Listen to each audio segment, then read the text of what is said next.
জনগণের অধিকার আবার পায়ের তলায় পিষ্ট করার পায় তারা শুরু হয়েছে। অধিকারের ব্যাপারে চুল পরিমাণ ছাড় দেব না। আমরা সংসদ থেকে বের হয়ে এসেছি, কিন্তু আমরা আবার সংসদে ফিরে যাব।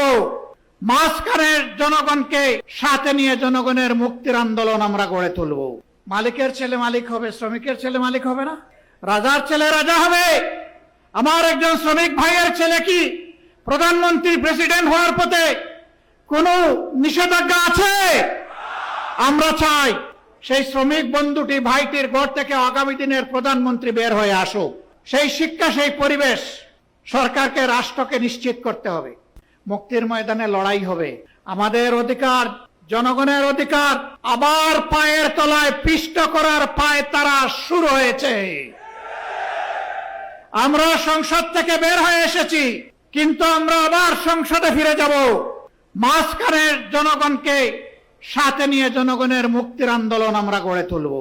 এই আন্দোলনে জনগণের অধিকারের ব্যাপারে আমরা সরকার কিংবা যে কোনো কর্তৃপক্ষকে ইনশাআল্লাহ চুল পরিমাণ ছাড় দেব না। সেই আন্দোলনে অতীতের মতো গৌরবময় ভূমিকা পালন করার জন্য এগিয়ে আসার আহ্বান আপনাদের মাধ্যমে আমি গোটা শ্রমিক সমাজের কাছে রাখলাম। ইনশাআল্লাহ মুক্তির ময়দানে, আন্দোলনে, জনগণের মুক্তির লড়াইয়ে আবার দেখা হবে।